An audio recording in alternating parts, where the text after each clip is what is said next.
In the name of Allah, the beneficent, the most merciful, the one God to whom praise is due, the Lord of the worlds, we thank Almighty God. We cannot thank him enough.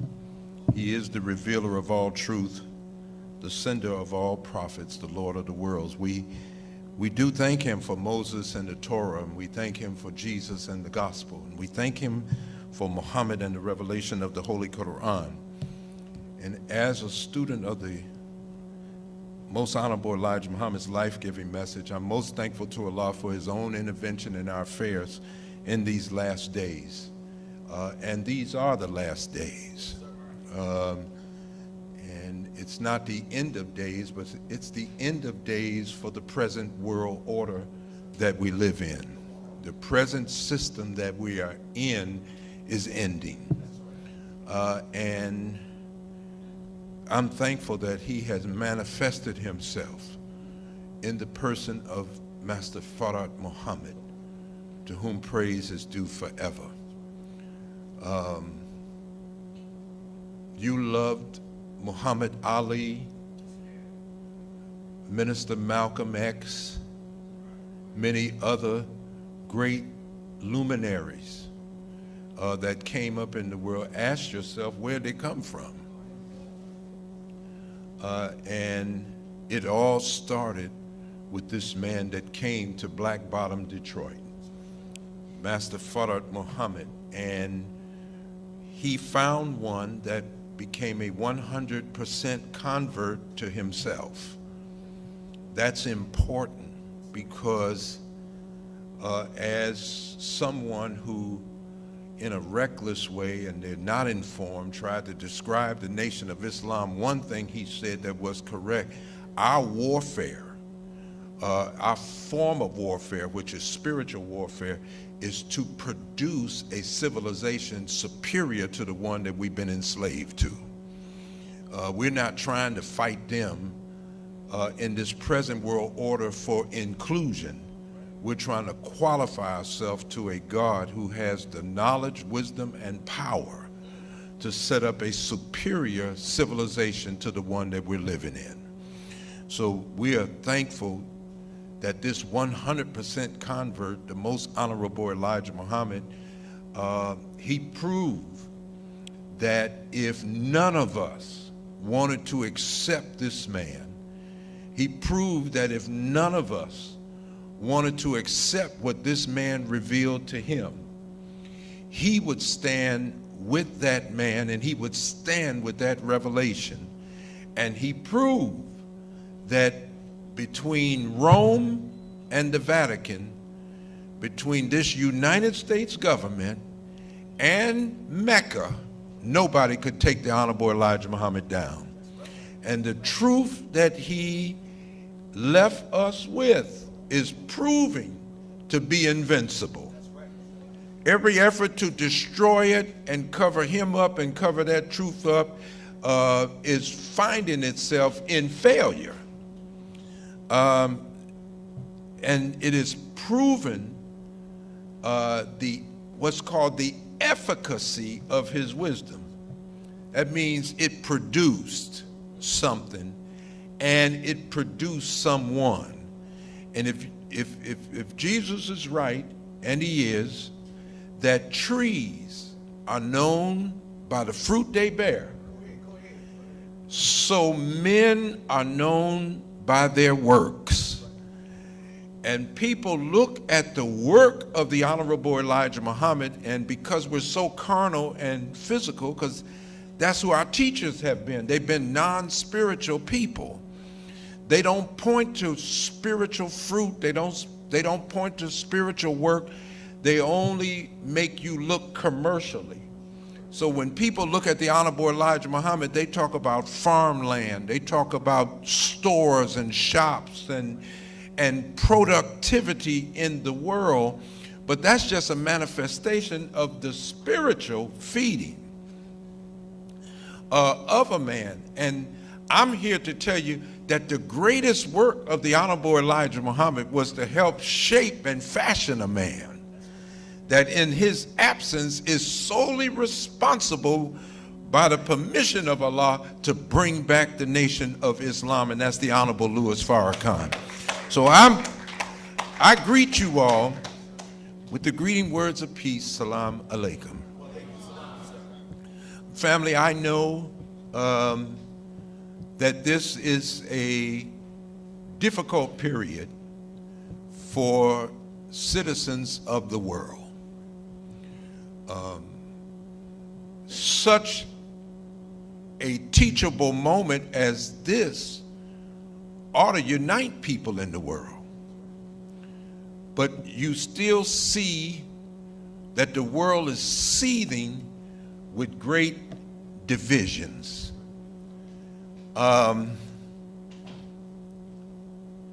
This coronavirus, which was supposed to have started in a province in China, and we were supposed to see in China widespread death, according to medical experts that we're talking with, one of the safest places to be right now is China.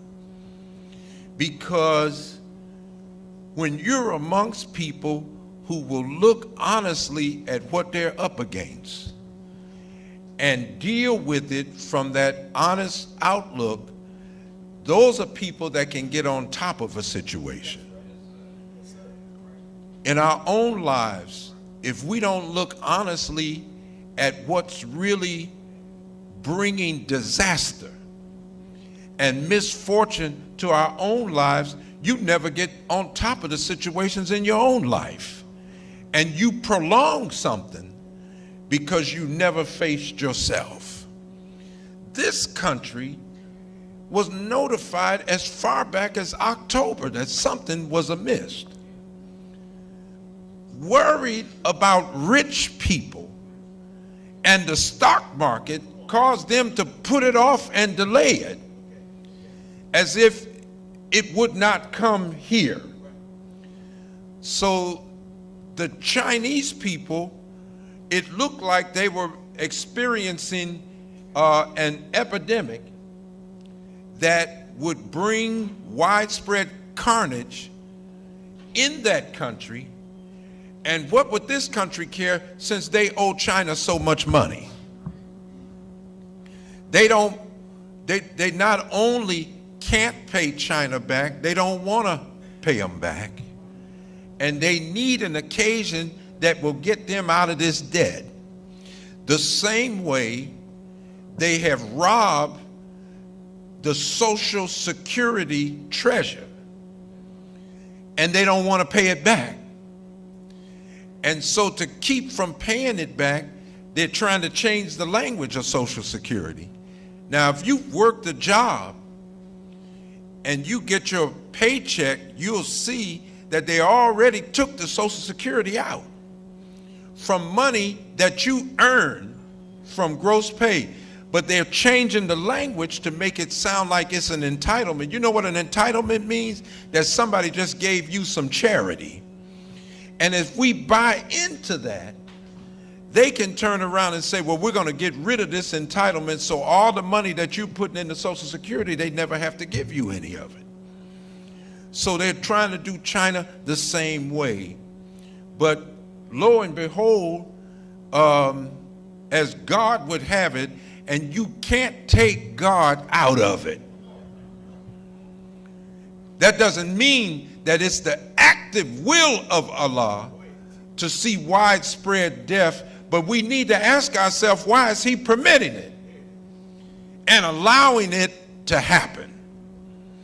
So this government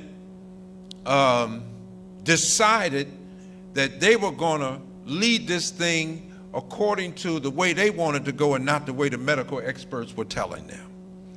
And immediately the American people can see the contrast and the gross contradictions between what President Trump is saying and what the experts are saying. And so it kept this country from really coming up with a national plan. When President Obama was in, he had a whole office set up for this, which according to the white woman that he had over that office, she said if that office had still been set up, we'd have been doing tests somewhere around New Year's Eve while people are partying and trying to bring in the next year. So this press conference that Donald Trump just had, that's a press conference that should have took place somewhere around December 31st at the latest. So you can tell you can't be guided properly by liars. People that won't tell you the truth cannot guide a nation properly. And that's the kind of leadership that we've been under in the present world. Now,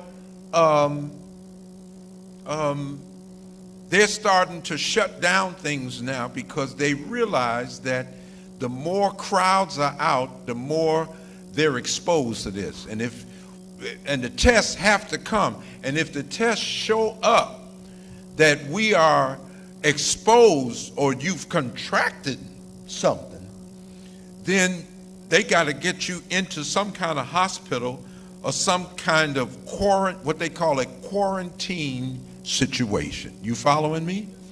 And that's our subject today, quarantine. But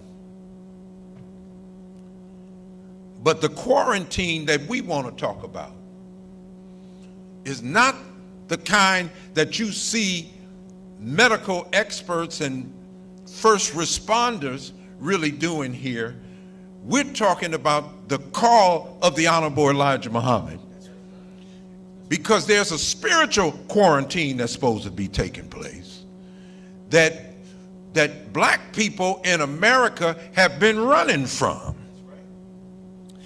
We're running the stores to take disinfectant sanitizers off the shelf because people now are mildly panicking over this situation. So folks are fighting now. You thought they were fighting during the Christmas season. In the stores and stuff, you're about to really see, because now it's not an epidemic, it's a pandemic, it's global. And no country is exempt.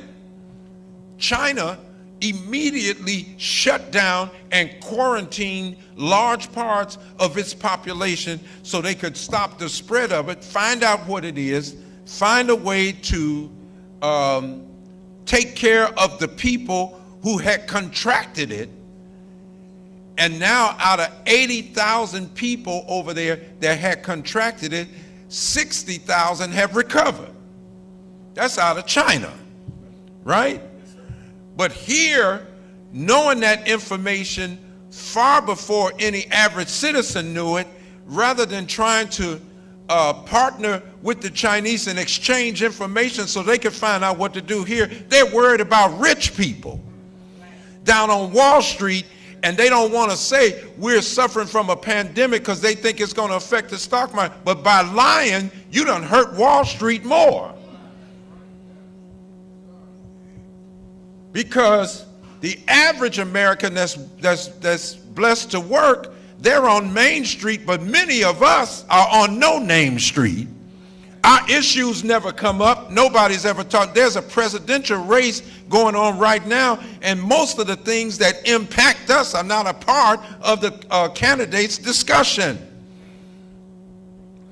We're already quarantined, which means to be set aside, to be separated or isolated. We're already been quarantined because we're segregated. Segregated means they've cordoned you off and they've set you to the side, but they still want absolute control over you. Separation would mean something else. So the Honorable Elijah Muhammad preached that a whole new world is coming in, and he said an old world is going out.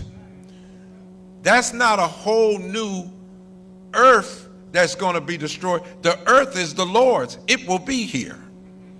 But the world and the earth are not the same. The world is a sphere of mental activity resulting in systems that we live under. We live under a political system that will be going out. And when we were at the Watergate Hotel, the Honorable Louis Farrakhan said, the man that's in office right now, 45, is the last president. Now, what would that mean? That would mean that the fall of America has to be taking place right now before he goes out of office, or he would win re-election, right? Or this thing will get so bad that he will suspend the election and put the country under martial law. Now, they already shut down the basketball game. This whole thing done shut down. They've shut down banks. They've shut down schools. They're shutting down institutionally one after the other. Sport and play is a big thing in this world. That's a big decision to shut it down. The presidential debate tonight, they don't want people there. So you just have to view it by television. They're taking these kind of steps. What you're getting is a mild snapshot of the fall of America. You're just getting a peep at it. And what you're also getting, you're getting a measuring rod of how dependent we are on them. Right in this city, the schools have closed down. And when the schools close down, already from our households, we're crying out, how is my baby gonna eat? Even under slavery, our children ate. When we were on the plantations of the South, we never starved. How the hell are we starving now in the 21st century? How did we get in a state like this where we're so damn dependent that you can't fix some grits or something for your child in the morning? The school got to be open in order for your child to eat. How the hell did we get in a state like this? What kind of leadership have we been under? Nobody that's under the Honorable Louis Farrakhan is in the bread line today. And we didn't have to be like this. I spoke a few weeks ago about the King Alfred plan. Secret plan that's been in the government for years, but it shows how the government would take measured steps to move from what we've known and call a democracy into a totalitarian regime. Well, you're under some kind of martial law right now. We've been instructed what's going to be open, and we've been instructed what's closing down. Is that right? And nobody asked you or me, do we agree with that? That's coming from arbitrary decisions, and it's a government seat, and then we have to comply. Now, how long we'll stay closed down? Right now, they're talking about 2 weeks in that. They've held off on shutting your lights off. They've held off on gas shutoffs. So they're appealing to the utility company. I just want you to watch what's going on. But they'll be lifting that by April 1st. See, they want this money to keep coming in. Many of the larger churches, because they said older people are catching it, and older people, most of them have some kind of underlying health challenge, and it makes them more vulnerable to the virus. So our churches are laden with not young people, but older people whose immune systems are weaker now. It didn't have to be that way. The book, How to Eat to Live, has been with us since the 30s. It didn't have to be this way. I'm in my 60s, but my immune system is working. And there are a lot of people in the nation that are older than I am. They're out this Sunday, and we're able to talk. We don't need walkers and canes and wheelchairs. Are you following? I didn't come in here on no stretcher. And it's not because I got a good health plan. It's because God revealed something to the Honorable Elijah Muhammad. You don't have better health guidance than that which comes from God himself. We got to stop playing with this. We have already learned, and we've been talking about it for a long time, that we should store food up in our houses. Now, we're getting some specific directives. You better put something away for at least 3 months. You know, I went in a store yesterday morning and I saw the fallout from the panic on Friday. Shelves were just raked off with stuff. People grabbed roast beef, eggs, they grabbed everything. That's, you know, and the only thing that was real abundant in the store was fresh fruits and vegetables.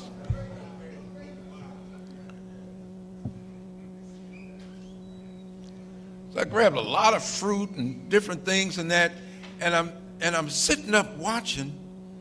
From Montgomery to Memphis, it chronicles the whole civil rights journey of Dr. Martin Luther King. And I was just watching the 1963 March on Washington. You see all these black people out there, thousands. And you know what you don't see? Obesity. You don't see one overweight person in that march. Why? Because see, in 1963, our women cooked. In 1963, most black men, young black men and boys, when they came up in homes where they ate home-cooked meals. Some of us were pork eaters, but you still ate a home-cooked meal. When I went to the march 50 years later in 2013, not only was it a whole lot of people big and overweight, we were on walkers. Some people were sitting up when the speeches were being given on oxygen tanks. You see what the fast food industry has done to us.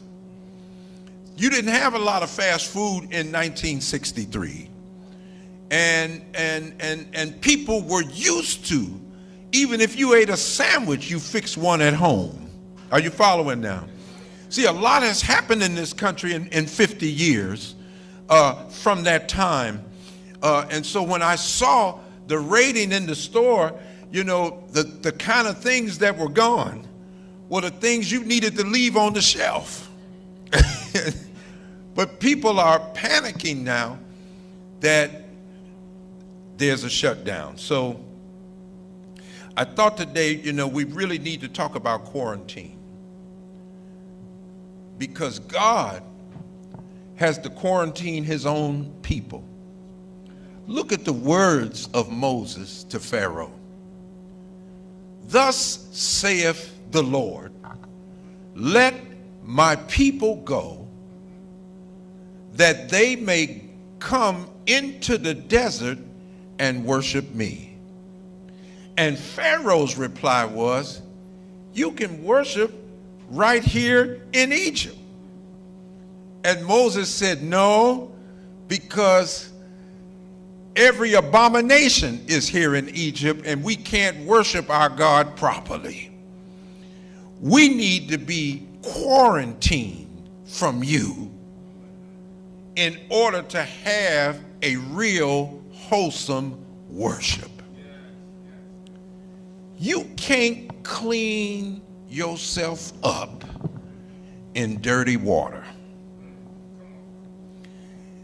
I see people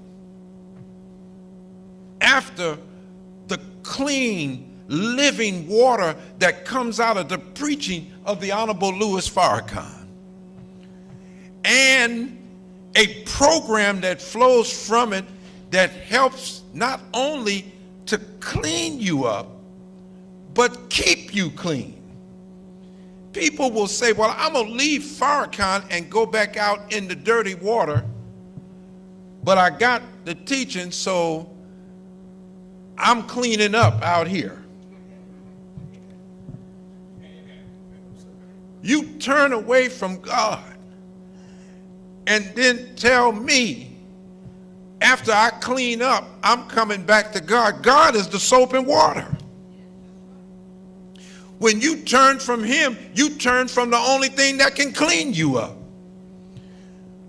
We weren't cleaning up until that man showed up in Detroit.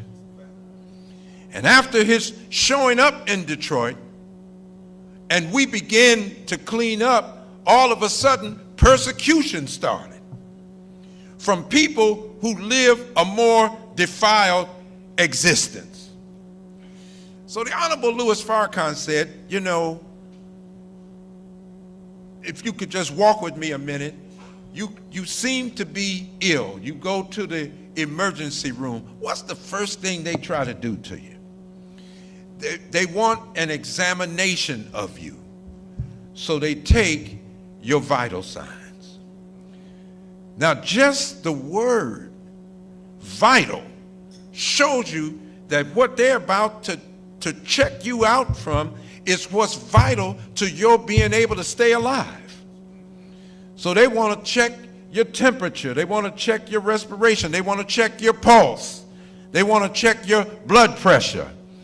But there are things that are vital to our existence. So the minister said, just like there are things vital to the continued existence of the human being, so it is with a nation. And America's vital signs, he said, show that she's on her deathbed. When someone's on their deathbed, you're not even operating with a spirit of hope that they're going to be able to recover. But see, people think there's still promise here in America. But when I was sitting up there in 1993 at the International Club there in Washington, D.C., the minister said America is on a deathbed. And he started reading the vital signs. And the vital signs showed that the people of the land are losing confidence in her ability to lead and shepherd them. So he was showing how the numbers of people that are participating in elections was going down because the American people were losing confidence in the country. Their dissatisfaction is crying out now for a solution that is beyond the ability of her own leaders to provide her with. And we keep hoping that somebody's going to come in office that's going to improve the economic condition of the black people. Let me tell you something. Nobody in this country, there's no ethnic group that has ever improved their situation because of who was in office. You know what people do? They improve their economic situation. They only want somebody in office that can help them protect what they have built and help them build on it. But they never are putting somebody in office to do for them what they should be doing for themselves. Are you following? So we're waiting, we're hoping now between candidates that somebody's going to improve our situation. What the people did to make black people poor like we are today, it was a design. And as long as we stay under that design, we ain't never going to have no money. Not nothing to talk about. That's got to come, as the Honorable Louis Farrakhan taught us, from another entire mindset. The next thing we saw, he pointed out that the economic condition of America, she's borrowing this money. Are you listening to me? By the trillions now. She's in debt maybe 18, 19 trillion dollars now. $1 trillion is 1,000 billion. She owes so much money, you can't survive. Eventually, the dollar is going to fall out. It's already out of breath. And the dollar is going to fall. You think you see panic now with this virus when they tell you your money ain't no good. You're really about to see pandemonium and anarchy set in. And see, people that are less disciplined are going to be some of the first and earliest casualties when society breaks down. I'm not trying to scare you. I'm here to tell you the truth about where we're headed. Well, how do you know, Brother Rodney, it's going to happen? Because the Honorable Elijah Muhammad say, what you see abroad is coming here. So when you see people breaking out in the streets in other countries and they're being gunned down and the tanks are shooting them down, that's headed here. So we've got internal work to do, because if this man is moving the way we see him toward a more martial law, we got just the kind of mindset in the White House to suspend the election and tell you we're going to run this thing from right here. And their executive powers already vested in a president of the United States to do something like that. So don't think this man knows the people want to make a resident change in the White House. And he knows they just about upset enough to make sure that they get him out this time. So the only way to stay in is just suspend the election. They're already showing you they can do what they want to do. In Philadelphia, we had a drill run. The Pope is coming to town. So now that the Pope is coming to town, you can't drive down the Schuylkill Expressway and go, what's that got to do with the Pope? You can just cut off exits and let people drive, but they just can't get off at certain exits since you got the Pope on Ben Franklin Parkway. But they shut that off. They shut down Ben Franklin Bridge. You don't realize how many bridges connect us. They can cut us off and control an entire population of this city and keep you and I from even getting out from an order of death. I come from a city where the mayor said, shoot to kill.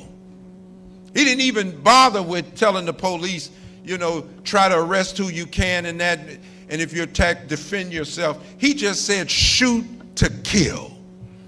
And Martin Luther King went to Gage Park and marched in Chicago. He said the hatred there was greater than anything he had seen in the South. So don't tell us what they can't do.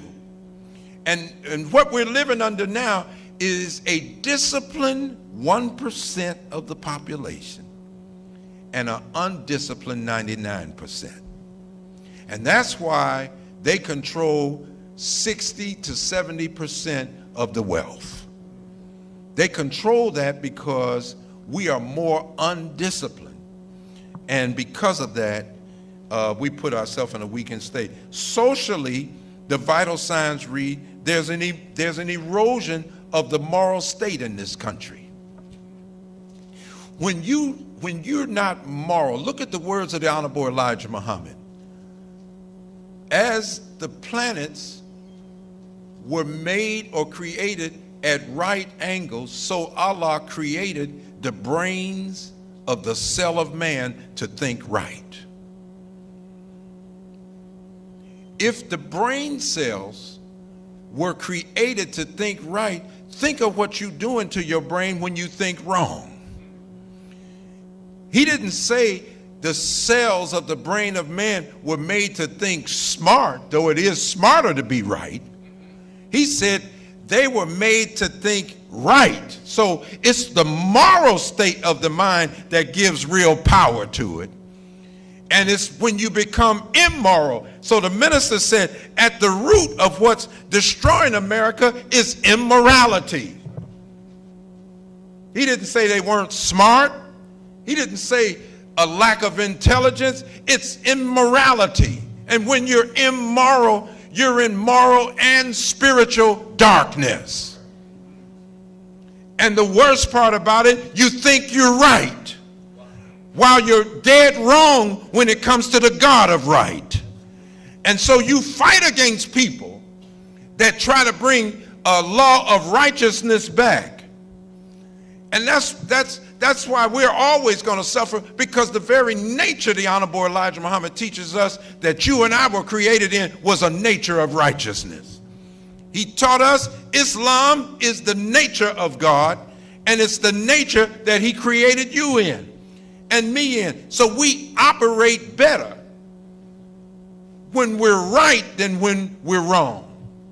And wrong people can't see the end of where their wrong is going to take them. So once our thinking is weakened, you're going to see more violence. You're going to see more deviant practices among human beings, right? You're going to see us live more and more immoral as the days climb forward. But the Honorable Elijah Muhammad told us, no matter how immoral they get, no matter how much it breaks down, your righteousness will sustain you. It'll hold you up. Stay right. But you can't stay right if you're thinking wrong. So the real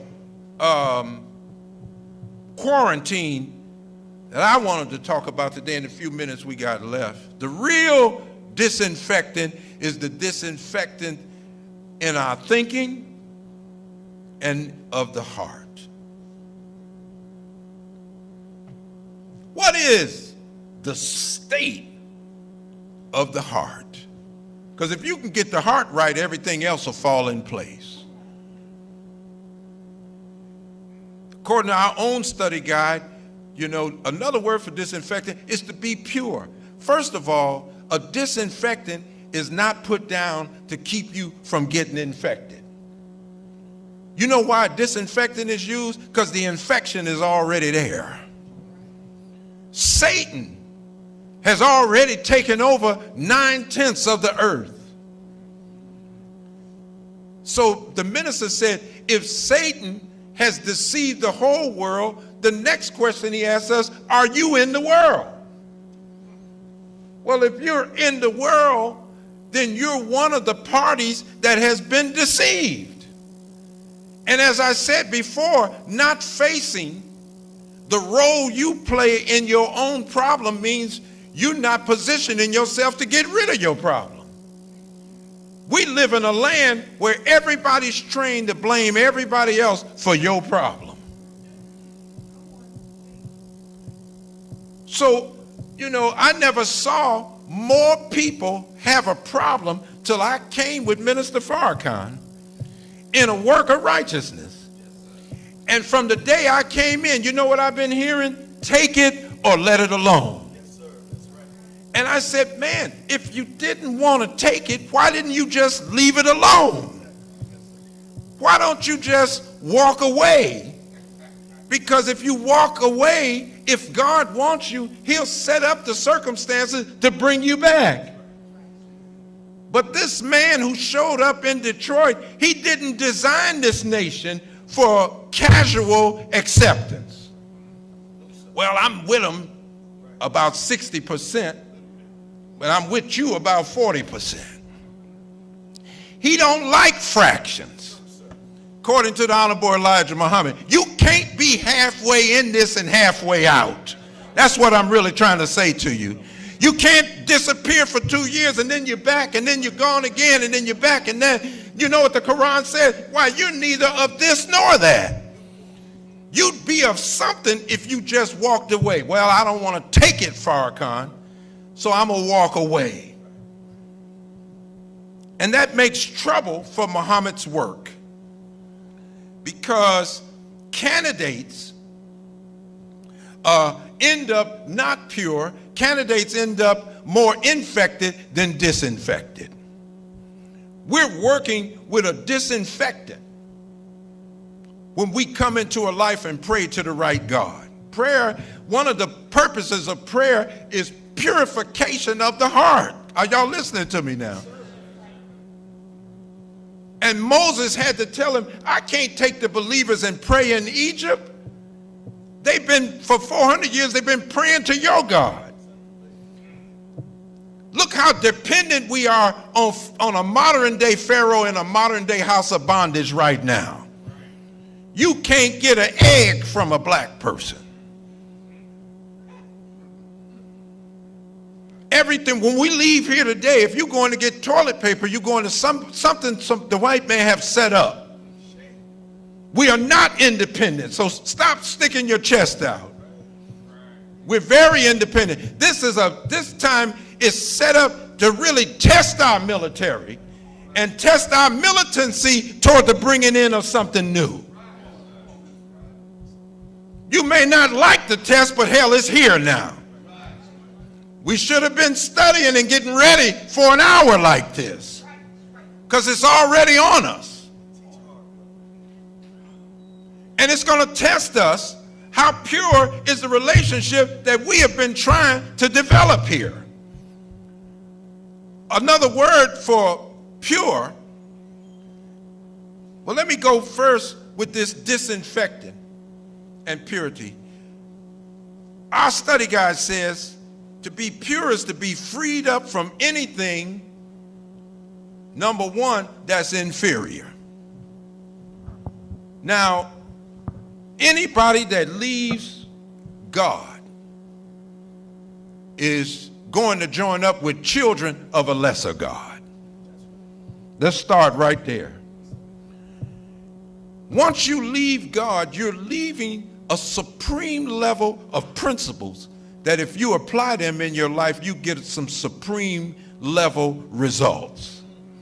That's the way it's supposed to work.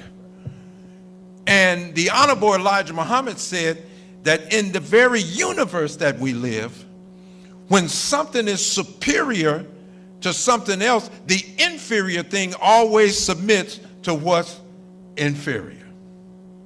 So we've been made so carnal, we could never embrace principles like this. So you know we need a physical example.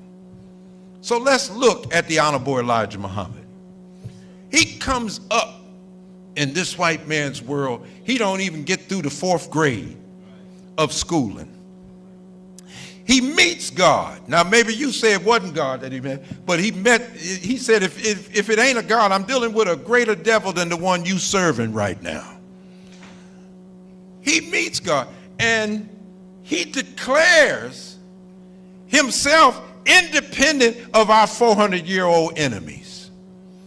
Not one white man that we know of even dared to come try to take the life of the Honorable Elijah Muhammad.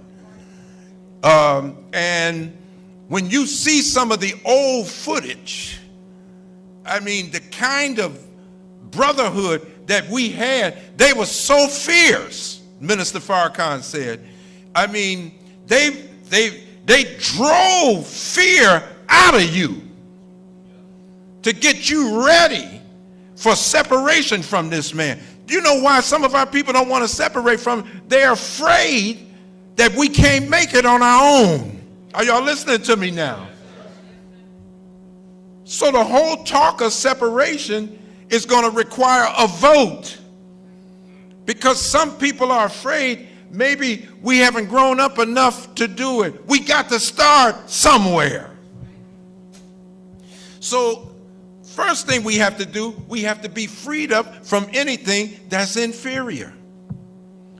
If Minister Farrakhan is the man appointed, is the man anointed, and this is the major source as a fountain for us to drink from to grow into better human beings, he's either that or he's not. And if he is, then who is better, the Quran say? The person who is wholly committed to one man, or you who follow two men that are not in agreement with each other. And the two men primarily in this world order that are not in agreement with each other is the scientists and the theologian. Because the theologian will tell you that all creation started 6,000 years ago. But when you go watch documentaries from their own scientists, they go back millions of years, just as the Honorable Elijah Muhammad taught us. But you're going to keep following two men that ain't in agreement with each other.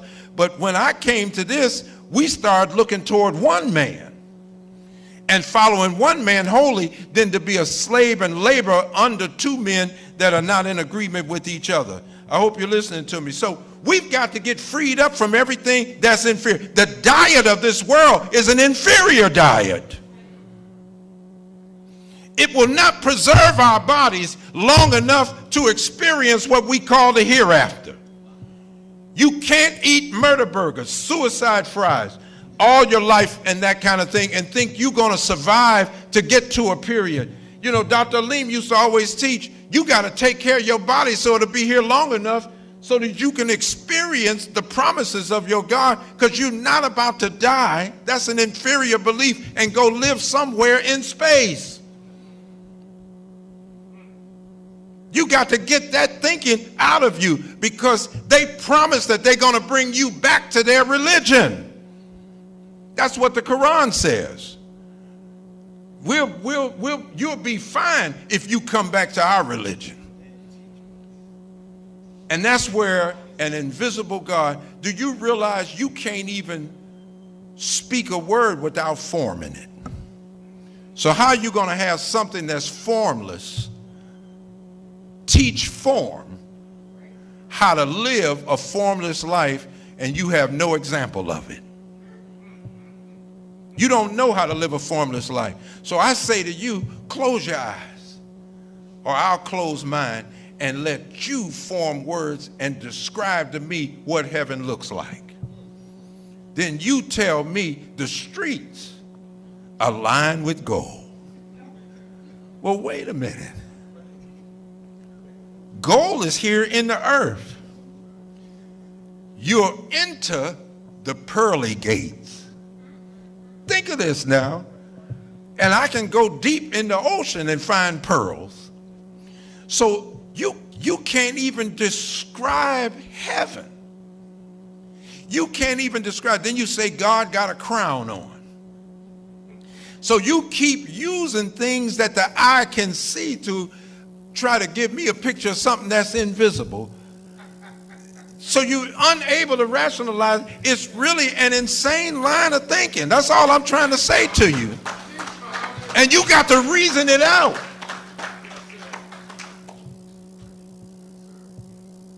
You and I following an inferior line of thinking. Well, somebody had to die for my sins. And I understand sacrifice. But the cross, if you follow Jesus, he started talking about a cross way before he went to one.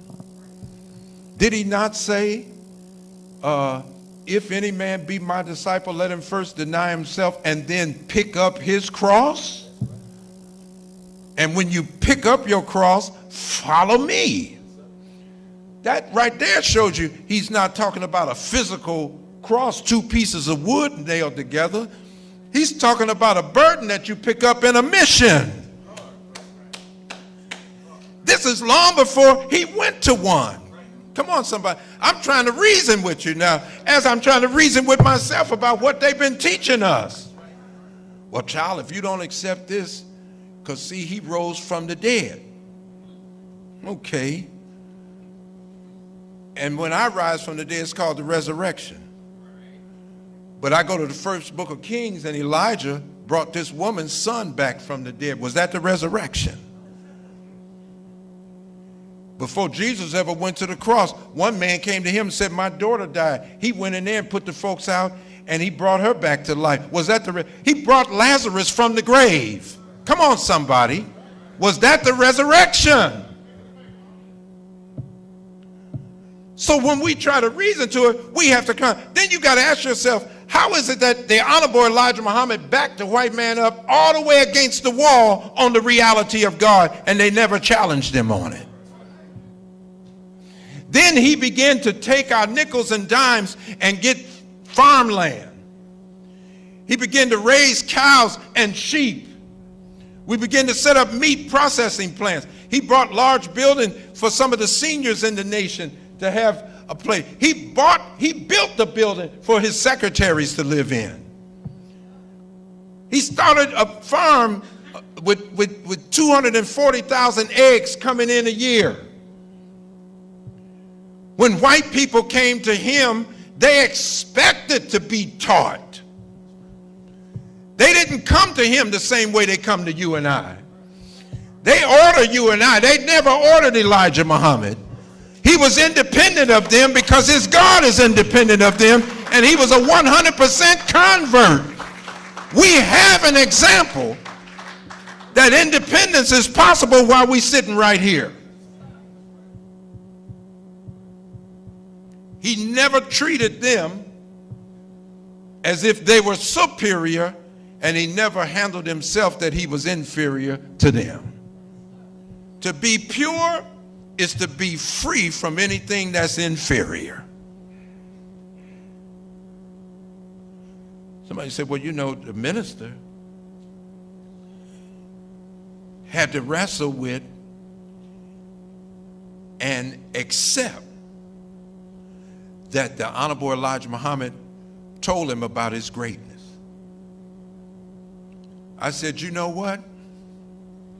You wrestling with what the minister taught you about your own greatness. We could have done great things in these past years, but the minister said in the guide to the minister, most of us have embraced a poor self-concept. The human being, they've proven she can't live beyond the concept you have of yourself. But when we really begin to see our greatness, guess what? You'll start doing great things. A person who can't see their greatness can't do great things. Even if something greater than what they're in happens, you know what they do? They'll mentally blow it all. Because internally, the way they see themselves is not a match for what's going on the outside. And when your self-concept begins to grow on the inside, guess what happens? If the outside ain't a match for it, you start changing what's on the outside so it can become a match for what you got on the inside. Are you following? That's why the Quran says, surely Allah changes not the condition of a people till they first change it themselves. Oh God, help me with a better existence. God said, then accept a better existence in your own thinking. Because I'm not after what you're trying to build around yourself. I'm after you. So when the children of Israel got all the way to the border of the land flowing with milk and honey and got ready to go in, God had to tell them, go into the land. And then general order number 1 is in effect. And they could not obey the command. They realized the first general order, they couldn't even live up to it. Are you all listening to what I'm saying? He said, go into the land that flows with milk and honey and possess it. That means take charge of your post and all temporal property in view. And you know what? You really can't take charge. I can't even take charge of what's not in view. If I can't, and according to the study guide, view is the power of seeing. It takes power. It takes a powerful mind to see yourself the way God sees you. It takes a powerful mind to see the possibilities for your life that God already sees. So I'm a destroyed man. I'm rejected by our oppressors. All I see in my life is my rejection. So the most I can do is try to get a picket sign or a bullhorn and preach on the street against my rejection. You've rejected me. I'm discriminated against.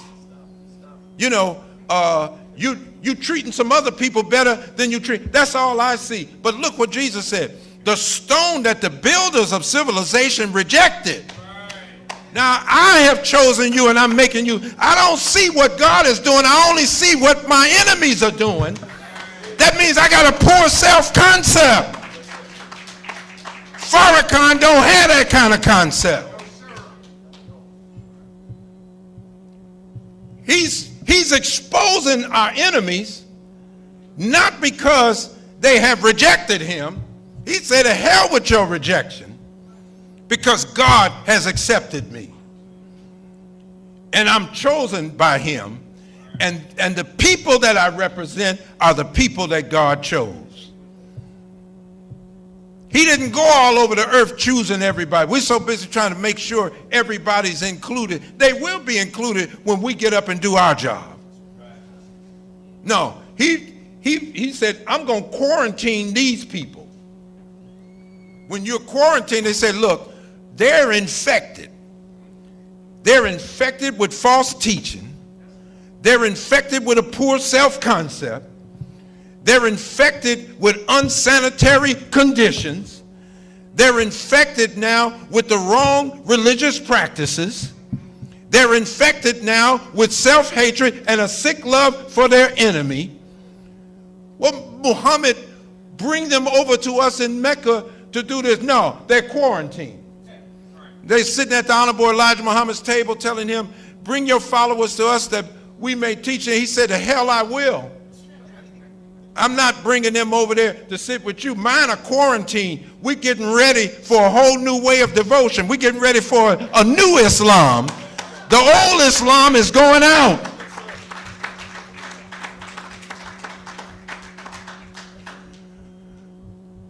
They've contracted a bad disease, but I got something that will make them recover. When I teach them and guide them, I'm going to lead them right into the face of God.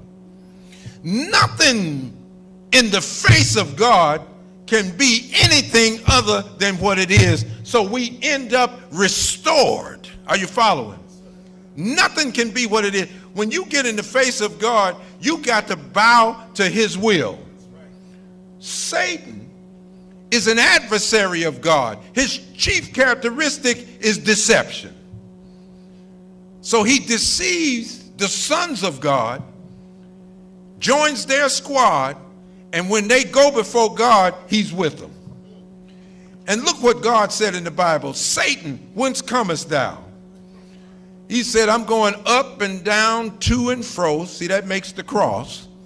Seeking whom I may devour.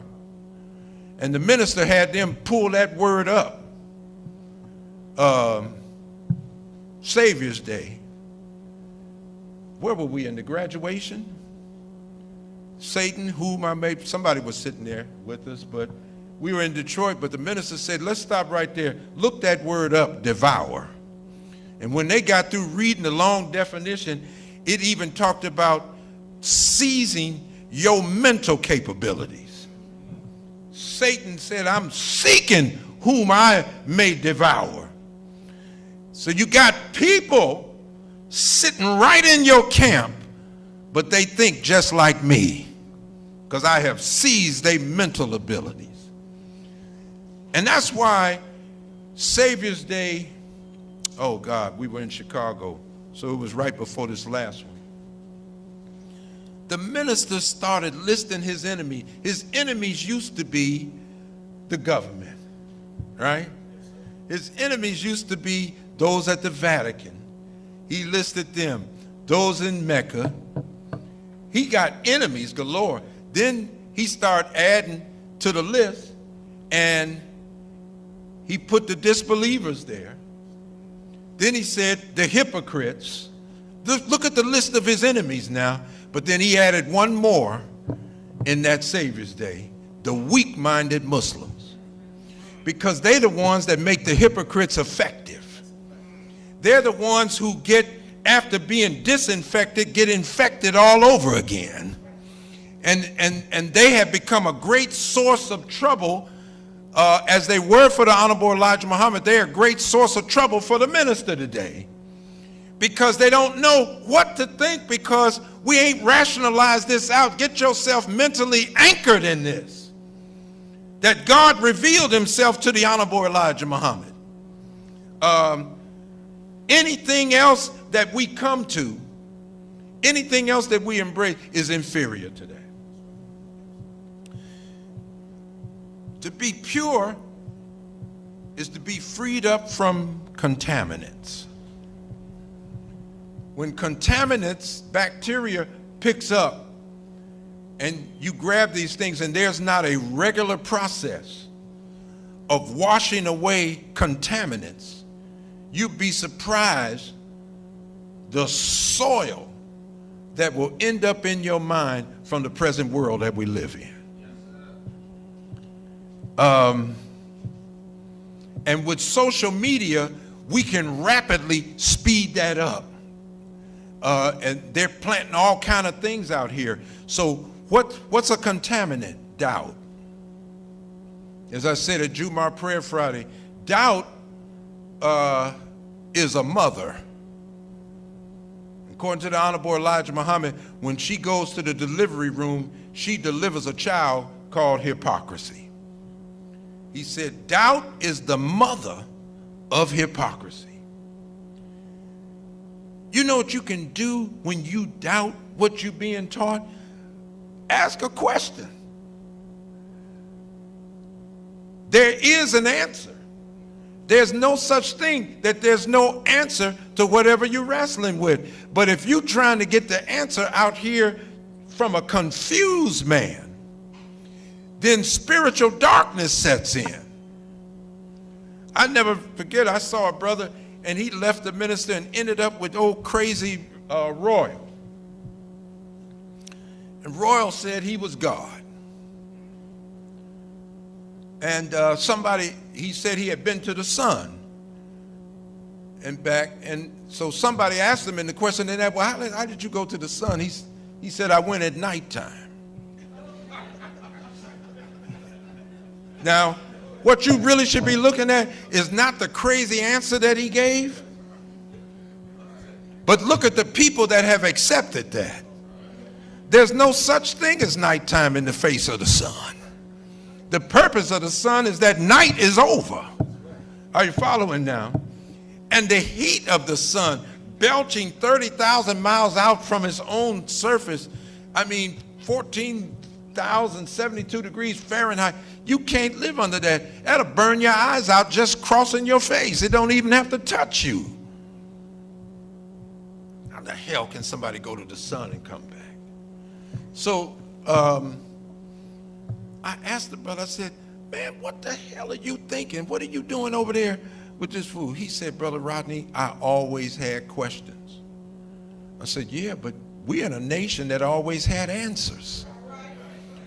Even if you got the answer and didn't accept it, that's one thing. But you sitting up listening to somebody teach you an inferior line of rationale, when not only were you being taught, but you're taught in a way that logic is added to it to help you begin to parse it apart and look at it. See, you know you got a good teacher and a good shepherd when he don't just tell you something and then tell you you got to accept it.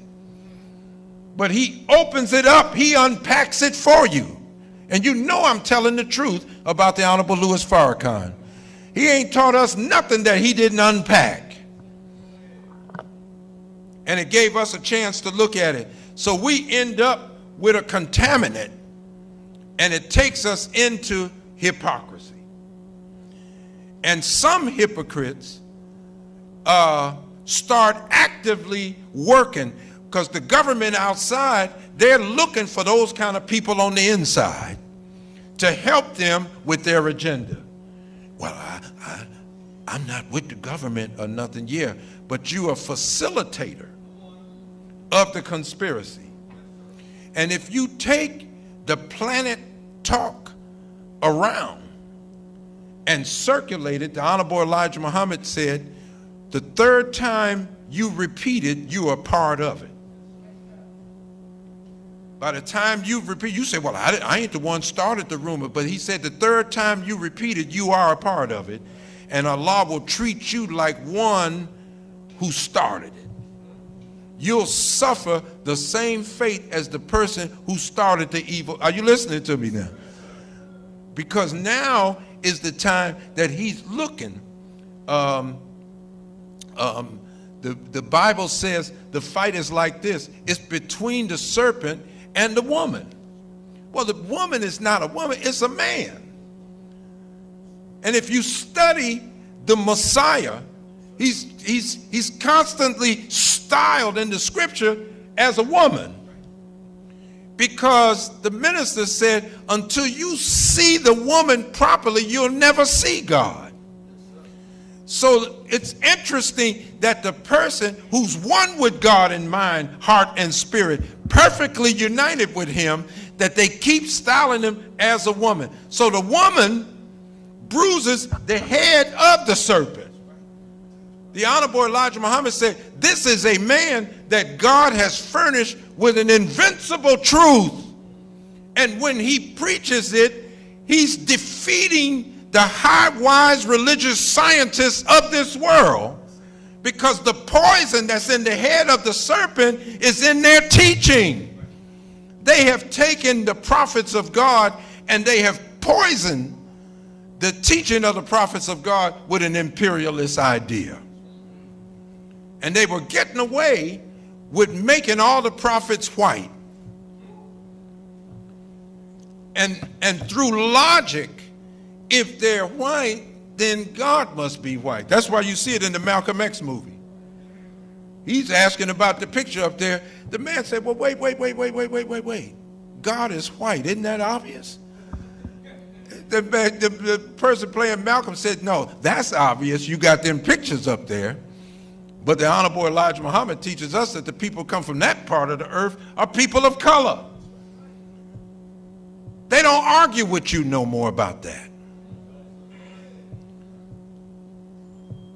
They've been backed up against the wall when it comes to that now. Even with Adam and Eve, Newsweek came out with a black man and woman on the cover talking about the beginning of life.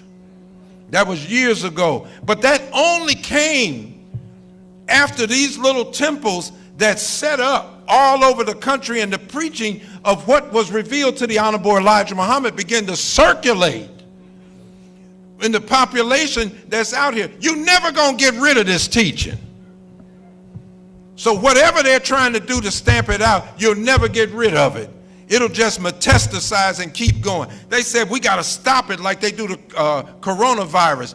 Get Elijah Muhammad off the street so he won't be teaching it. Put him in prison. He got in prison teaching the same thing he was teaching on the street. Then after he got out of prison in 100 FOI, you can't get it out of the prison. Don't care where you go. Somebody there is talking about the Honorable Elijah Muhammad's teaching. You say, man, how long you been down? 40 years. But they still talking about the teaching. You can't go nowhere. It's there everywhere. I just got a letter from one of the prisons talking about, well, what can we do? The people down here are saying we need fezzes on, and we need to wear our uniforms in the prison and everything. And you know, in the prison, they want complete control, so they don't want you looking like a paramilitary force in there. So when I go in there, I tell the brothers, don't salute me when you bring me up, because they're scared. And they said, and the warden told me, he said that says to our officers that you're a big officer in a military thing. So, and I know I'm going home. I don't want them mistreated. You know, so I said, let's just shake hands and we'll go on with the meeting, because they scared as hell about the control issue. But we're talking about being free from contaminants now that people want to dump on you. You need a strong mind to stay with this work. And that's why the Quran keeps saying over and over again in injunctions, be firm against the hypocrites. Be firm again. It didn't say be nasty, didn't say be evil, didn't say be hateful, just be firm. Yeah, well, I hear you talking and everything, and you know, if you had a legitimate point, why don't you go meet with somebody? But I'm telling you this, I'll be out next Sunday. I'm heading on out whether you come out or not. The minister told us when we were in Detroit, do you love the people? He said, and if you love the people, then the mosque is the place to demonstrate it. So I thought about it. I said, well, can't they just go out and share the word and everything? The mosque is the place to help make that word a reality in your life.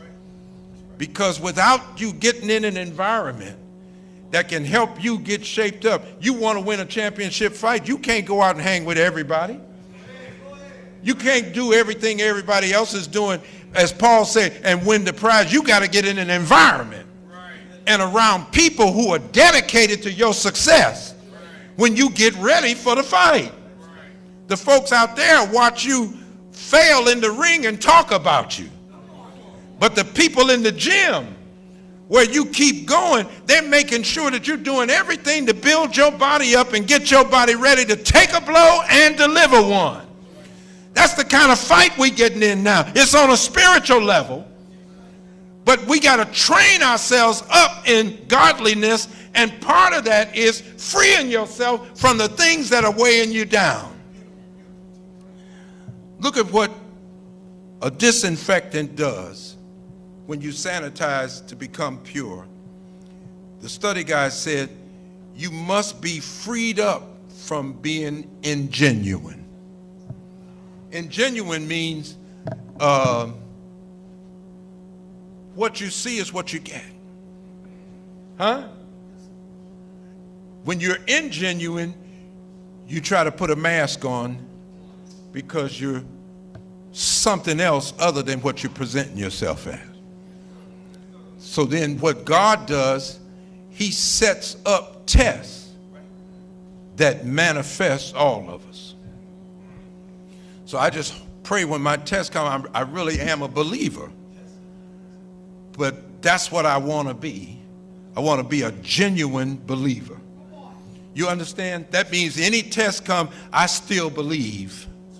But so the minister just told us, he said, what we're about to do now is get rid of fake laborers.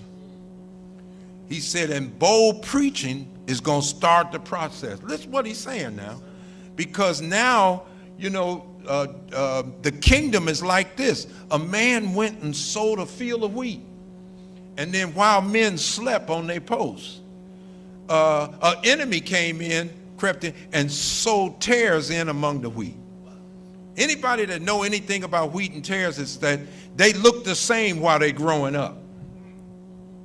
So the gardener says, well, hold back. Don't put the sickle, because when you're trying to destroy the tares, you're going to kill some of the wheat. We have to wait till the harvest, because in the harvest, the wheat bears fruit, and the tare doesn't bear fruit, but it has a poisonous bud at the top of it. So you wait, now you're able to separate because you can really see. That means that for the believer, what Jesus is trying to show, the enemy of the believer, he's going to grow up and look just like the believer all the way to the end. And then when the tests go down, this is where the separation starts taking place. Just think of it. So being quarantined is what helps us to be free. You get in an environment where the precincts of that environment are set up to condition our minds to get ready for the separation from the present world order that we're living in. So being genuine is the best thing. You know what? When you're genuine, God can use you even if you oppose to his faith.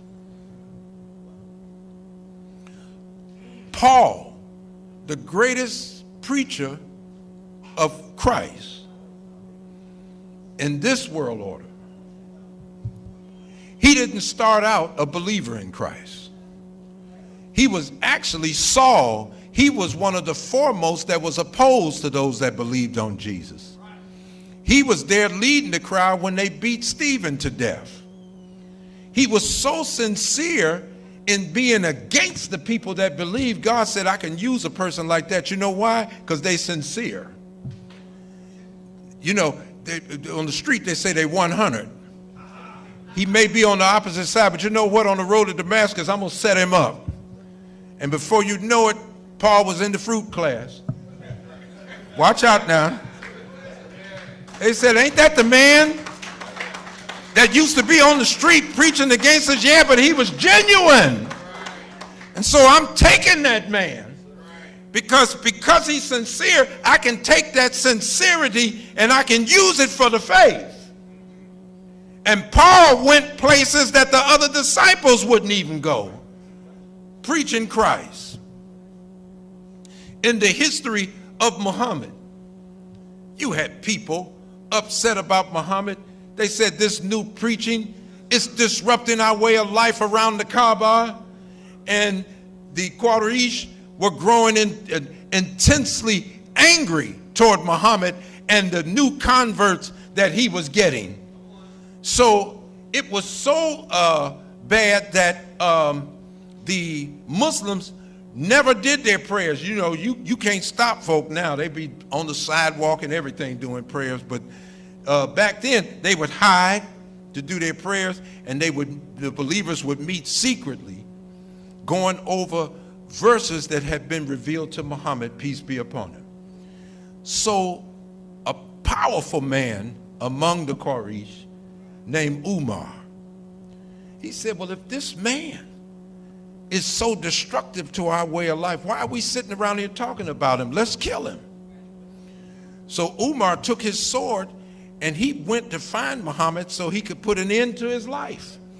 And the only thing that distracted him was somebody told him, did you realize your sister and her husband have joined the faith? So he said, what? So it troubled him so that he got diverted.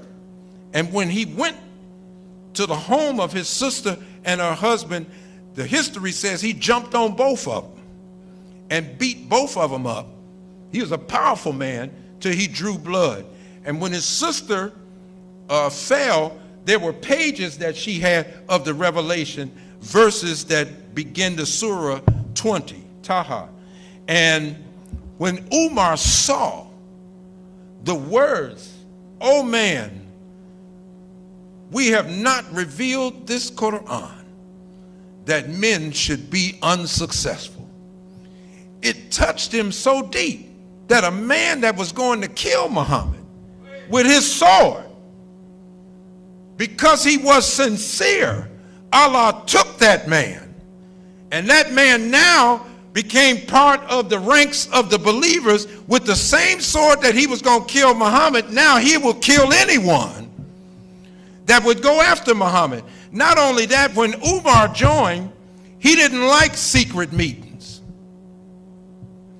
So the history says Umar went out to the Kaaba where the Quraysh were, and he performed his prayers in front of them.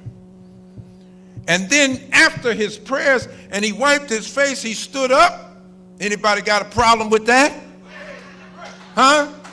And he told them, if you got a problem with it, he named a valley. He said, meet me over there, and your mama gonna weep over her loss, because we not gonna hide no more. He brought the believers out from their hiding place, and we started public prayers when Umar joined. My point is, when you're a genuine person, even if you're on the other side, God knows how to get you and maneuver you and bring you into the ranks wherever he wants you.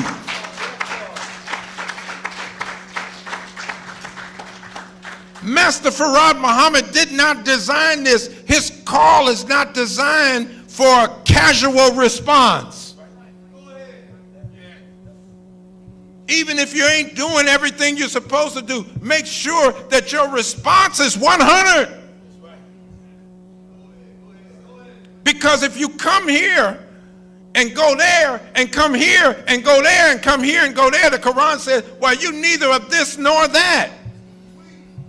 You don't belong to nothing. You ain't committed to nothing. You ain't got no principles. You got no purpose in your life. And when you're neither of this nor that, guess what? You're no good to this or that. A human being is created to have purpose. And what makes the human being great is when the human being is committed to a purpose that's bigger than themselves. I cannot find a purpose in my life that's bigger than me, that's greater than what the Honorable Louis Farrakhan have offered me today. Maybe you have something that you feel you can commit to. The Arabic word for pure, purity, because prayer purifies the heart, charity purifies your life. That's why it's called zakat. It comes from the word zakat, to purify. All of this purify. Why? Because a spiritual kingdom is being built right in the midst of these folks. And we have to show our God that nothing comes before him. Part of the corruption that oppresses us right now is because of money. And they won't give money to help a hungry child. Rush Limbaugh is cutting up on the radio about poor families, children going to stations at these schools to get a breakfast because they live with so much money. They've robbed us, so they're really tone deaf to the real levels of poverty that are out here. And you imagine somebody saying, I'm going grocery shopping, and you got $30. You don't know how to cook, so you're left to grab something out of the freezer thing that says bake in the oven for this. If you do it on microwave, do it, and that's, because you don't know how to cook. I go and produce things and get, the bell pepper, the onions, and get, you're getting cabbages and different things, and you don't see a black woman in there under 40. The only young black women that I know that are cooking are the ones that are with the Honorable Louis Farrakhan. That's not to put us down, but I'm trying to tell us what is happening to us.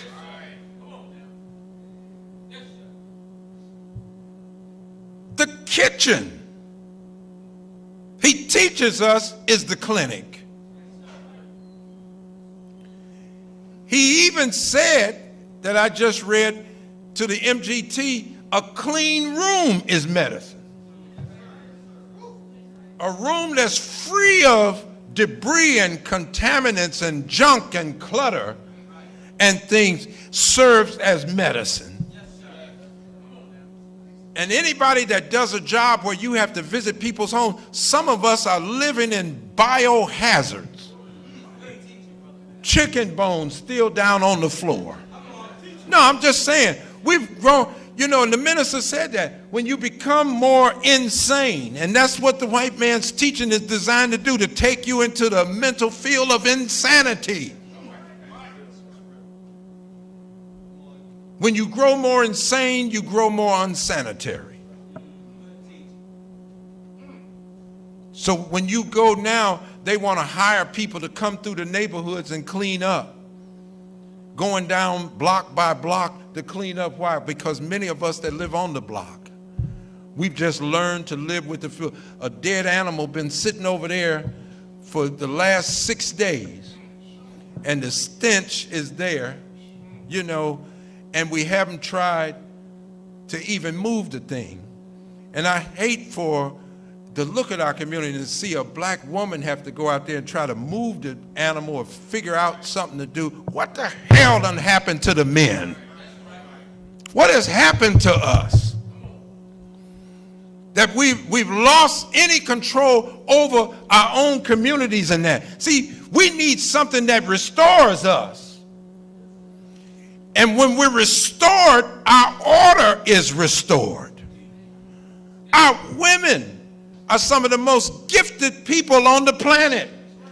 And in Islam, they're supposed to go as high as God-given gifts will take them. But just because they're smart, intelligent, wise, fearless, and will do things, that's no reason for a man to sit down and let the woman do all the work. We got to get out of that. And that's why manhood training. They got a program now called Man Up. They're trying to help some of the folk, get there. When you at FOI class, you're not only man up, it's God up. You're trying to grow into something greater. You think this man built us up to really take care of business? No. He wants us ever dependent on him. Well, this coronavirus is a teachable moment.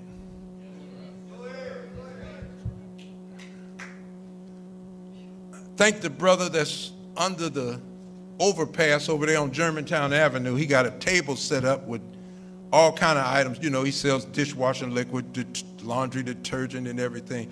But he's been getting the sanitizer, the paper towels, the toilet paper, the wipes and everything. He got that table loaded. And what people can't get from the store, they stopping that brother over there at that table down there. I mean, he's trying to do something. He had been incarcerated for years. He doesn't have the capital to really set up a storefront to really operate. So, he's trying to do the best he can. He ain't selling drugs. He ain't robbing somebody. So I go do business with him because I want to encourage him, man. Keep going down that path. Because if I'm waking up days ago and I can see you, God been looking at you. And he can set up things that can begin to work for you so you could become stronger in that area. And a lot of us, we got to start taking that step. Dr. King said, faith is taking the first step even though you can't see the whole staircase. But real faith says, no, I ain't supposed to see the whole outcome. Most people in life won't go after something because they can't figure out how they're going to do it. That's the universe job.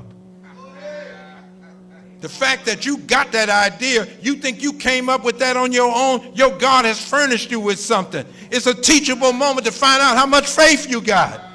And when that idea comes, you take the step, and guess what? If you take the first step, you'll be able to take another one. And it ain't that he'll produce a staircase. We ain't talking about magic. It was always there. We just can't see it because we can't see our own greatness.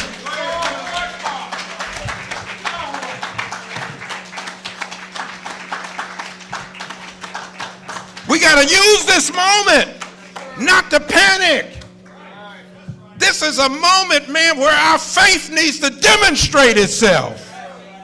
So let's get ourselves in order. Let's follow whatever instructions come that can help us with guidance, but we should never, as black men, sit down again. Thank you for listening. Assalamu alaikum.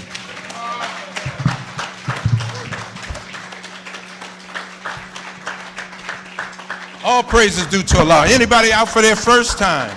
Anyone out for their first time, never been out? Thank you, black man. Thank you so much. Thank you for being out. All praise is due to Allah. Well, what we're learning from the Honorable Louis Farrakhan is doing nothing but improving us. Yes, and he has shown himself to be a faithful teacher and leader and an example for us. And so, if you're out for your first time, and you feel that you're hearing something that's the truth and good for us as a people, I want you to know that the Honorable Louis Farrakhan has extended you and others the invitation to come join up with him. That means that we're going to learn, because we don't suffer for lack of faith, we suffer for lack of knowledge. And so, we want to learn, and that's the roadway and the passport Malcolm X used to teach for us coming out of our condition into a better one. So anyone that will do that, I'm asking you to come on up front so I can shake your hand, because this is Minister Farrakhan's invitation. I'm just letting you know that the invitation is extended out there. So come on up. If you're out for your first time, second time, third, and you haven't taken Minister Farrakhan's invitation to come on and be a part of a spiritual force in this country that will first bring change, but not change for everybody else and not you. It's got to start with you and then everybody else, at home and then abroad, right? So this is your opportunity. I'm just this little helper in Philadelphia, but you know, we want to ask you to come on up and be a part of our family here. And come on out and let's learn together, because that's what we're doing. We've decided we're going to learn together. So we thank you for that. If anyone else wants to do it and you don't want to come up front, just know that the Secretarial Department already has pledge cards for you, and you can go see them and they can show you how to process this. Every Monday night the FOI meet, every Saturday morning the MGT meet, and you can find out from them.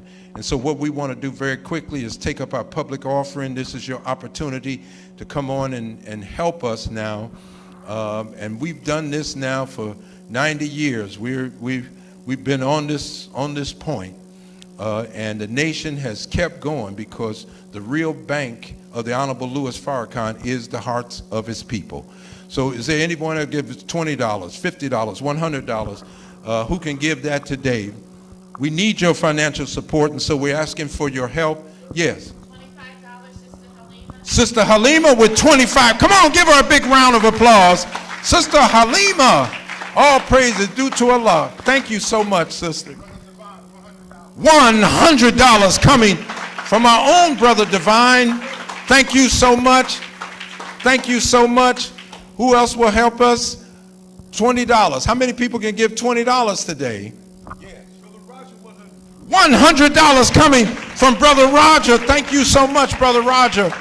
All praise is due to Allah. Brother Charles gives $30 coming from Brother Charles. Come on, thank Brother Charles. Thank you so much. Come on, let's sow a seed. You can write a check out to the Nation of Islam. You can use your credit card or debit card. The machine is right here in the house. This is your Brother Spencer, $25. $25 coming from our own Brother Spencer. Come on, thank him now. Thank him now. Who else will give $20? Who else will give $20? Who will write a check out to the nation? Noah North gives $20. $20 coming from the Noah Loft Squad. Come on now. Thank you so much. Do we have other help here? Who else will give $20 today? $20, family. $20. Does anybody have the date when Ramadan starts? Have they sent that out yet? Okay, who else will give $20? Anyone else with $20? Anyone else with $20? Brother Divine gets another $20. Another $20. Go ahead now. Brother Divine with another $20. All praises due to Allah. And anyone else writing a check out? How many have $10? Do we have 10 people with $10? Brother Paul starting us off. Do I have 9 other people? There's Brother Robert with $10. Give them both a round of applause. Do I have 8 people that can give $10 today? Do I have 8 people that can give $10 today? Yes. Thank you. All right, praise be to Allah. All right, praises be to Allah. Thank you. Thank you. Anyone else? Anyone else? Well, we're going to pass the receptacles. I'm asking you to reach and give now. We always thank you for your financial support. And we are thankful that we are getting, aside from the guesswork that's going on in the world, clear directives coming from the Honorable Louis Farrakhan. And, you know, Black America would do good to avail themselves to something that's a lot clearer. The virus is here. Whether they started it in a lab or it started in a province, it's here. But protecting ourselves now, cleaning our homes and sanitizing them is a form of medicine. And now we have to begin to think of storing up food because the absence of having things that you need under a more controlled set of circumstances will have you racing out into the street in a panic, grabbing anything you can get your hands on. because hunger has set in and your food has run out. Your food supply has run out. So, you know, your dry goods can stretch out a lot longer, and a lot of things that I saw people snatching in a panic at the store, unless they're going to freeze it, a lot of things were perishable. Okay, and the more you know how to cook, the better you can prepare yourself. I have the date, brother. Yeah, thank you. You know, we don't know, and so we're not trying to set in panic, but you should know what some of the possibilities are. I didn't study the whole thing of how Italy just ended up shutting down. I just watched them progressively move toward it, and then boom, a whole country was shut down. Millions of people. So how do you do that? What do they do? The shops were closed. People are up in the homes. New York City said, look, we can't have the parents going to work and close all the schools. And then de Blasio said he didn't want 400,000 teenagers unsupervised sitting around all day. He felt like that would be just even more disastrous than news. So the balance they tried to strike was to keep the schools open, but they have moved to close them here, and you can see the cry for food in the morning, that we don't provide oatmeal or something for our own children. Now your children are at home, but you still need them to go out to get some breakfast. That says to me, we're in a very weakened state now.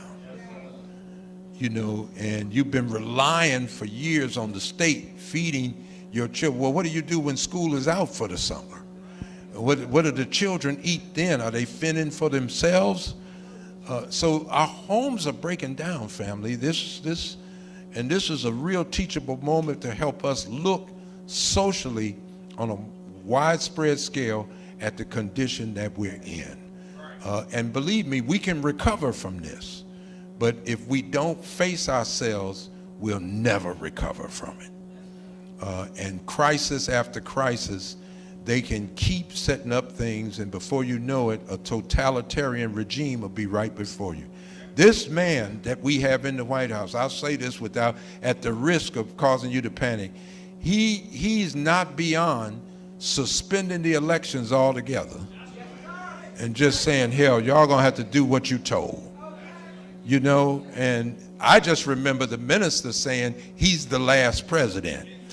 So while we're waiting on Bernie Sanders and Biden and somebody, there's a possibility this won't happen.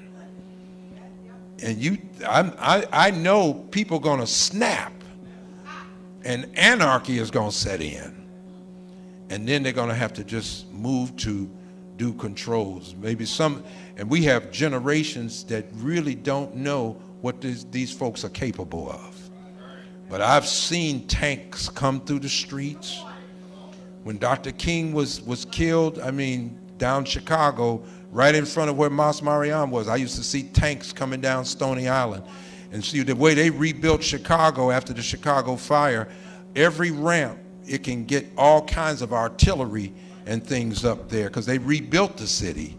And it's designed with so many of us living in a way that the gas pipes, they can gas us up. It was just a lot of things they can do when you look at the blueprint of how the city is set up.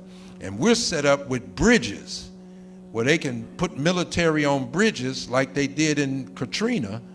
And then you think, well, I'm gonna make a run for it. But did you know you can't leave Philadelphia without crossing a bridge?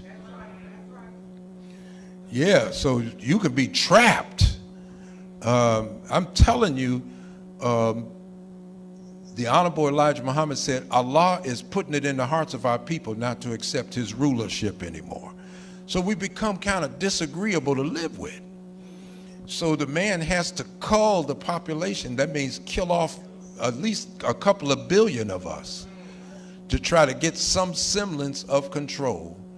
I've been trying to chase down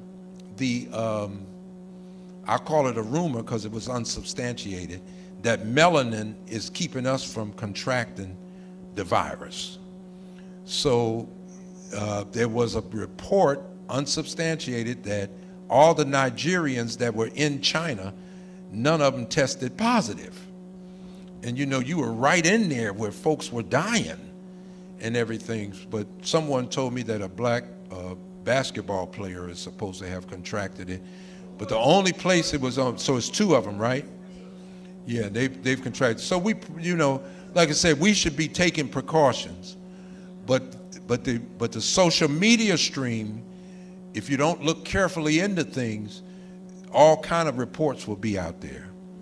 And there's all kind of conspiracy theories about what they're doing. I don't doubt that it's man-made. I don't doubt that. But I don't have substantiated proof that it is man-made. But there are those who are being able to tell us how this thing was put together. And if it's biological warfare, believe me, it ain't the end. It ain't the end of what they will do. The Bible says they invent ways to do evil. And so this is an invention. Yes, ma'am. Yes, ma'am. Wa alaikum salam.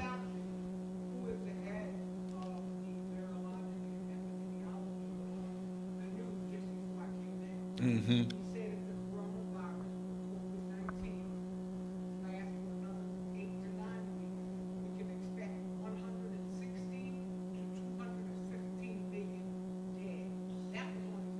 Wow. Wow. Yes, yes. Well, we can see it's spreading really fast, but you know, the other thing that will happen then is things will be shutting down even faster. And the panic that will set in, that you're just shut in. We were promised a day like this in the Quran. Allah tells Moses, go tell the children of Israel to take their homes as a place of worship. The meetings will be shut down. And so the things that we have forsaken in this period with the minister, you know, you'll almost be fending for yourself because you've cut yourself off from your own community.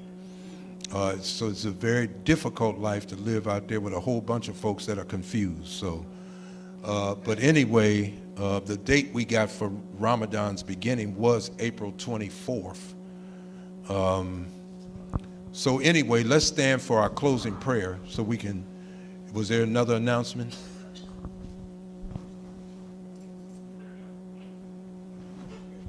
Oh yeah, and for all the registered Muslims, make sure your emails are up to date with us so that as information is being transmitted, you're getting it timely, okay? All right, let's bow our heads and pray. In the name of Allah, the beneficent, the merciful, praise belongs to Allah, the Lord of the worlds, the beneficent, the merciful, master of the day of judgment. Thee do we serve, thee do we beseech for aid. Guide us on the straight path, the path of those to whom thou hast bestowed favor, and not of those to whom wrath is brought down, nor those who go astray. Say, He, Allah, is one. Allah is He upon whom we all depend. He neither begets, nor is He begotten, and there's none like unto Him. And I bear witness that none or nothing deserves to be served or worshiped besides Allah, and I bear witness that Muhammad is indeed His servant and messenger. Ameen. Thank you again, brothers and sisters. Please travel safe.